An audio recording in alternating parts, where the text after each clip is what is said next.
প্রিয়া। আমার নতুন একটি ব্লগে আবার তোমাদের অনেক অনেক ওয়েলকাম। আর এই ব্লগটা আজকে আর কালকে মিলে হবে, মানে পুরো উইকেন্ডটা জুড়ে তোমাদের সাথে শেয়ার করব, তো সাথেই থেকো। তো চলো প্রথমে রান্নাঘর থেকে শুরু করা যাক। আর আজকে খুব হালকা একটা রান্না, ঘরোয়া স্টাইলে চিকেন। তো চলো শুরু করি। আর আজকে একটা বিষয় নিয়ে কথা বলবো। আমাকে অনেকেই জিজ্ঞেস করেছিল স্পেন মহিলাদের জন্য কতটা নিরাপদ। সেই উত্তর আজ রান্নার ফাঁকে ফাঁকে তোমাদের সাথে আলোচনা করব। তার আগে চলো এই ম্যারিনেটেড চিকেনটা এখন ওভেনে দিয়ে দিচ্ছি। আসলে এটা মাঝে মাঝে আমি ভেজেও করি, আর মাঝে মাঝে ওভেনে একটু বেক করে করি, তাহলে একটা ওই তান্দুরি ফ্লেভারও আসে। তো দেখো এটা কিন্তু ভালো করে একটু ওপর দিয়ে তেল ছিটিয়ে ওভেনে বসিয়ে দিলাম। এবার পেঁয়াজ কাটতে কাটতে কথাগুলো বলি। এখানকার নিরাপত্তা কেমন, বিশেষ করে মেয়েদের জন্য আমার নিজের অভিজ্ঞতা থেকেই বলছি। দিনে হোক বা রাতে বেশিরভাগ জায়গায় আমি নিজে কিন্তু খুব সেফ ফিল করি। আসলে রাস্তায় হেঁটে যাওয়া, একা ক্যাফেতে বসা বা এই রাতের ট্রেনে ওঠা, কোথাও কোনো দিন এখনো পর্যন্ত নিরাপত্তাহীনতায় কিন্তু ভুগিনি, যতক্ষণ না অবশ্যই খুব ফাঁকা বা অচেনা জায়গায় হয়। আসলে একটু ফাঁকা বা অচেনা জায়গাগুলোতে একটু ভয় করে, তবে পরিচিত জায়গাগুলোতে কিন্তু সবসময় আমি খুব সেফ ফিল করেছি। তবে অবশ্যই সবসময় সাবধানতা কিন্তু দরকার, যেমন ফোনে লোকেশান অন রাখা, অপরিচিত কাউকে বিশ্বাস হঠাৎ করে না করা। এগুলো তো যে কোনো দেশেই মানতে হয়, সেটা স্পেন বলে নয়, যে কোনো দেশেই। তবে আর একটা জিনিস এখানকার ভালো লাগে, সেটা হলো এখানকার পুলিশ বা লোকাল অথরিটিরা খুব অ্যাক্টিভ।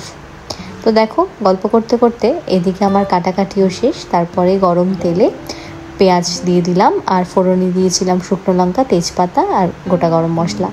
তারপর একটু পেঁয়াজটা ভাজা হয়ে গেলেই এই টমেটো, এই রসুন যে কুচিয়ে রেখেছিলাম সেটা দিয়ে দিয়েছি। আর এখানে না আদার গুঁড়ো, রসুনের গুঁড়ো, পেঁয়াজের গুঁড়ো সব কিছু পাওয়া যায়, তো আমি আদা না ঘষে আদার গুঁড়োটা ইউজ করি। আর দেখো চিকেনটা যেটা আমি ওভেনে দিয়েছিলাম এত সুন্দর ফ্রাইয়ের মতো হয়ে গেছে।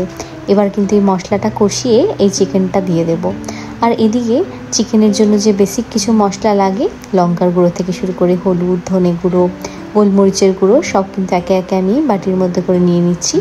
তবে এখানে যেহেতু সবুজ লঙ্কাটা খুব কম পাওয়া যায়, তাই জন্য কিন্তু চিলি ফ্লেক্স একটু ঝালের জন্য ব্যবহার করি। তারপরে এদিকে কিন্তু এই পুরো মশলাটা দিয়ে দিলাম।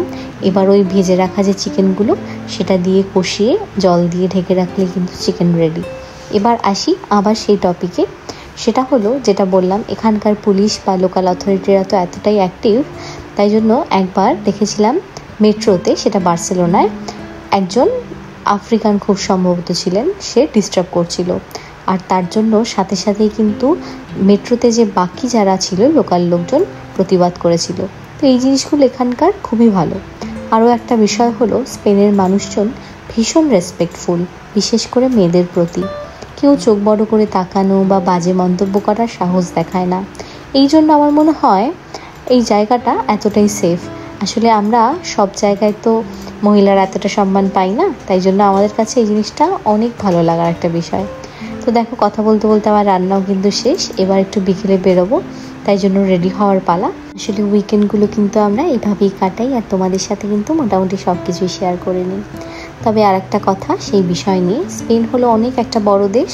বার্সেলোনা, ম্যাড্রিড, সেভিয়া এরকম অনেক বড় বড় জায়গাও আছে, তাই সব জায়গার অভিজ্ঞতা কিন্তু একরকম একেবারেই নয়। তাই যে কোনো জায়গায় ট্রাভেল করার আগে জায়গাটা সম্পর্কে একটু ভালো করে রিসার্চ করে নেওয়াই ভালো। তাই আমি এখনো পর্যন্ত যেগুলো বড় সিটি ঘুরেছি সব জায়গায় আমার অভিজ্ঞতা কিন্তু ভালো ছিল, আর আমার জারাগোজায় তো খুবই ভালো। তো দেখতেই পেলে রেডি হয়ে গেলাম। আজকে এখন একটু প্রথমে যে কোনো ক্যাফেতে যাব আমি আর অভিজিৎ, যেহেতু আজকে শনিবার, আর এই বিকেল বেলাগুলো আমরা এইভাবেই কাটাই। তারপর সেখান থেকে একটু গ্রসারি কেনার আছে, যেটা উইকেন্ডের প্রতিদিন করি, মানে প্রতি উইকেন্ডে করি। আর তারপরে তো বাড়ি আসবো। তবে হ্যাঁ, স্পেনেও কিন্তু মাঝে মধ্যে পিক পকেটিং হয়, বিশেষ করে যেই জায়গাগুলো টুরিস্টিক। তাই ব্যাগ, ফোন এই জিনিসগুলো কিন্তু খুব ভালোভাবে সামলাতে হবে। আর বিশেষ করে বার্সেলোনা কিন্তু এই পিক পকেটিংয়ের জন্য খুবই একটা খারাপ জায়গা বলা যেতে পারে। তবে এই খারাপ জায়গা হলেও আমাদের একটা অভিজ্ঞতার কথা শেয়ার করছি। সেটা হলো আমি আর অভিজিৎ যখন বার্সেলোনায় ঘুরতে গেছিলাম, যে বাসে করে গেছিলাম সেই বাসে আমরা আমাদের আইপ্যাডটা ফেলে এসেছিলাম ভুলে। তারপরে সেটা ফোন করে সেই বাসের সংস্থার সাথে কথা বলে আমরা কিন্তু আবার ফেরত পেয়েছি। তাই জন্য বার্সেলোনার অভিজ্ঞতা আমাদের ভালো, তাই জন্য যে কোনো জায়গায় ভালো মন্দ মিশিয়েই তো সেটা ওই অভিজ্ঞতার উপরেই ডিপেন্ড করছে। খুব গল্প করতে করতে কিন্তু সুপার মার্কেটের ভেতরেও চলে এসেছি। আর আজকে সপ্তাহের শেষে যেরকম দরকারি কাজগুলোও করি সেরকম নিজেদেরও রিল্যাক্সেশনের দরকার হয়, তাই জন্য কিন্তু একটু ক্যাফে ঘোরা মাস্ট। আর এটাও কিন্তু আমরা এখানে এসে শিখেছি, এই ওয়ার্ক লাইফ ব্যালেন্স বা জীবনের এই ব্যালেন্সিং ব্যাপারটা কিন্তু এখানে এসে খুব সুন্দরভাবে শেখা যায়।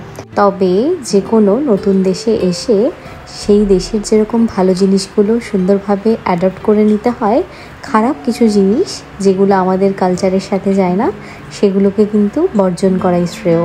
আর এভাবে যদি একটু ব্যালেন্স করে আমরা চলতে পারি তাহলে আমাদের জীবনটা খুব সুন্দরভাবে আমরা গুছিয়ে নিতে পারবো, যেটা সমাজে চলার পক্ষেও খুব শ্রেয় হয়। তো আমাদের গ্রসারি শেষ, এবার একটু ক্যাফেতে যাব, তারপরে ক্যাফেতে একটু হালকা কিছু খাবো, কারণ আমাদের ডিনার অলরেডি আজকে বানানো আছে। যেরকমটা বললাম, বাড়িতে যেহেতু ডিনার তৈরি আছে, আজকে কিন্তু ক্যাফেতে শুধু একটু রিল্যাক্স করার জন্যই যাচ্ছি। আসলে এই সময়টা আমার খুব পছন্দের, এই যে দিনের ব্যস্ততার শেষে এক কাপ কফি বা কোনো ড্রিঙ্কস। তাই জন্য কিন্তু আমার আর অফিসদের প্রতি উইকেন্ডেই আসা হয়। আর দেখতেই পাচ্ছ আজকে যেহেতু ওয়েদারটা ভালো এবং সপ্তাহের শেষ, তাই জন্য ভিড়টাও কিন্তু বেশ ভালোই ছিল। আর আমাদের এই শহরে জারাগোজায় দুটো সেন্টার রয়েছে, তো আমরা যেখানে থাকি সেটা একটা সেন্টার। সেখানেই এই যে লিজারান বলে একটা ছোট্ট ক্যাফে আছে, এই ক্যাফেতে স্প্যানিশ তাপাস খুব সুন্দর, তাই জন্য আমরা কিন্তু যদি দূরে কোথাও না যাই হঠাৎ করে এখানেই চলে আসি। তো যথারীতি যেরকম বলা সেরকম কাজ, আমরা এরকম একটা প্ল্যাটার নিয়ে নিলাম। এখানে বেশ 3-4 রকমের তাপাস ছিল, সাথে দুটো ঠান্ডা ড্রিঙ্কস ছিল, কারণ গরমকালে এখন কফির থেকেও এই ড্রিঙ্কসগুলো বেশি ফেভারেবল। তো আমরা কিন্তু ভালো করে টাইমটা এনজয় করছিলাম। আজকের দিনটা খুব সাদামাটা কিন্তু মনের মতন। আর স্পেন সম্পর্কে যেটুকু বললাম সেটা কিন্তু একান্ত আমার অভিজ্ঞতা, তাই তোমাদের যদি কিছু আলাদা মনে হয় সেটা কমেন্টে জানাতে পারো। এবং যারা স্পেনে রয়েছো সেখান থেকেও কিন্তু কিছুজন আমার ব্লগ দেখো, তারাও তাদের কোনো মতামত থাকলে সেটা কমেন্টে জানাতে পারো। আসলে আমার মনে হয় সব কিছুই কিন্তু অনেকটা দৃষ্টিভঙ্গির ওপরও নির্ভর করছে। এক একজনের দৃষ্টিভঙ্গি এক এক রকম, সবসময় যে সবার সাথে সবার মতের মিল হবে সেটাও কিন্তু নয়। তবে জারাগোজায় বাঙালি বলতে কিন্তু আর কেউই নেই, সেটা একটা আমাদের দুঃখের বিষয়। কারণ কোনো বাঙালি কোনো কাপল থাকুক বা কোনো স্টুডেন্টই থাকুক তাহলে আমাদের একটু ভালো হতো, বন্ধুত্ব হতো। তবে এখানে বেশিরভাগই ভারতীয়দের মধ্যে, মানে মারাঠি যারা মুম্বাই থেকে তারা আসে, তাই জন্য আমাদের কিন্তু একটু অসুবিধে। তারপর দেখো কথা বলতে বলতে বেরিয়ে একটু মিষ্টি মুখ করে নিলাম, কারণ সব কিছুর পরে একটু সুইট ডেজার্ট না হলে কিন্তু আমার ভালো লাগে না। তো আজকের দিনটা এইভাবেই কাটিয়েছি। আশা করি তোমাদের ব্লগটা ভালো লেগেছে। যদি ভালো লেগে থাকে please do like, comment, share and subscribe to my YouTube channel. এভাবেই ভালোবাসতে থেকো, আমার তরফ থেকে অনেক অনেক ভালোবাসা। তোমরা সবাই খুব ভালো থেকো, সুস্থ থেকো। দেখা হচ্ছে পরবর্তী একটি ইন্টারেস্টিং ব্লগের সাথে, অন্য কোনো নতুন একটা গল্প নিয়ে। বাই।